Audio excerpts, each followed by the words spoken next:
ഇന്ന് ഞങ്ങളൊരു നേർച്ചയുടെ ഭാഗമായിട്ട് പഴനി യാത്രയ്ക്ക് പോവുകയാണ്. ഞങ്ങൾ ട്രെയിനിലായിരുന്നു പോയത്.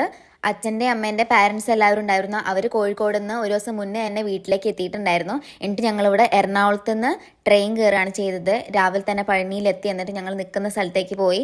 പിന്നെ ദേ അച്ഛനെ ഇവിടെ മുട്ടയൊക്കെ അടുപ്പിച്ച് കുറിയൊക്കെ തേച്ച് കൊടുത്തു.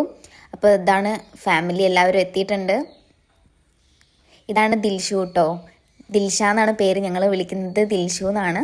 ഈ ചേച്ചി കുറേ നേരമായിട്ട് ഞങ്ങളെ മോളിൽ നിന്ന് വിളിക്കുന്നുണ്ടായിരുന്നു വരാൻ വേണ്ടിയിട്ട്. എന്നിട്ട് താഴെ ചെന്നിട്ട് ഞങ്ങൾ പൂവൊക്കെ മേടിച്ച് വെച്ചു. അപ്പോൾ എനിക്കാണെങ്കിൽ വെക്കാൻ കിട്ടുന്നില്ലായിരുന്നു. എന്നിട്ട് ആ ചേച്ചി എന്നെ എല്ലാം കുത്തി തന്നു. ഞാൻ ഉദ്ദേശിച്ച രീതിയിൽ കുത്തി തന്നു. എനിക്കിങ്ങനെ തൂങ്ങി കിടക്കുന്നതായിരുന്നു വേണ്ടത്. അപ്പോൾ എനിക്ക് അതുപോലെ തന്നെ ആ ചേച്ചി കുത്തി തന്നു.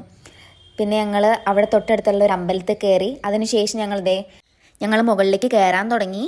അങ്ങനെ കയറി കുറേ കഴിഞ്ഞപ്പോൾ ഭയങ്കര ക്ഷീണമൊക്കെയായി, കാലുവേദനയായി, കുഴച്ചിലായി, പിന്നെ തീരെ വയ്യാണ്ടായിപ്പോയി. എന്നിട്ട് അവിടെ കുറച്ച് നേരം ഇരിക്കുകയൊക്കെ ചെയ്തു. അങ്ങനെ ഇരുന്ന് ഇങ്ങനെ മെല്ലെ നീങ്ങിയായിരുന്നു ഞങ്ങൾ മുകളിലേക്ക് കയറിക്കൊണ്ടിരുന്നത്.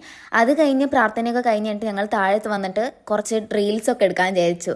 ഒരു ട്രഡീഷണൽ വൈബുള്ള സ്ഥലമൊക്കെ ആയതിനെക്കൊണ്ട് നല്ല റീൽസൊക്കെ എടുക്കാൻ നോക്കി.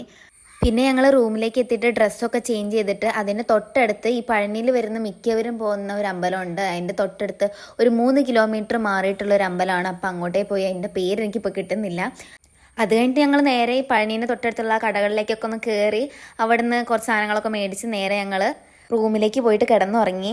അപ്പോഴത്തേക്ക് എനിക്ക് തീരെ വയ്യാണ്ടായിപ്പോയി. കാരണം 3 കിലോമീറ്റർ ഞങ്ങൾ നടന്നാണ് പോയത്. അപ്പോൾ വെയിലൊക്കെ അടിച്ചിട്ട് എനിക്ക് ആകെ ക്ഷീണമായിട്ട് പിന്നെ പനീൻ്റെ ഒരു തുടക്കം പോലെയൊക്കെ വന്നു തുടങ്ങിയായിരുന്നു. പിന്നെ എനിക്ക് ചൂടുവെള്ളമൊക്കെ മേടിച്ച് പിന്നെ എങ്ങനെയൊക്കെ ഒരു വിധത്തിൽ ഒപ്പിച്ച് പോയതായിരുന്നു തിരിച്ചുള്ള പോക്ക്. പിന്നെ ഞങ്ങൾ 3 പേരും എറണാകുളത്ത് ഇറങ്ങുന്നതിനെ കൊണ്ട് ഞങ്ങൾ കോയമ്പത്തൂർ ഇറങ്ങി. ഇവരെന്നിട്ട് ഞങ്ങൾ കോഴിക്കോട്ടിലേക്ക് വിട്ടു. അപ്പോൾ ഇത്രയേ ഉള്ളൂ ഇന്നത്തെ വീഡിയോ. ഇനി അടുത്തൊരു വീഡിയോ ആയിട്ട് പിന്നെയും കാണാം.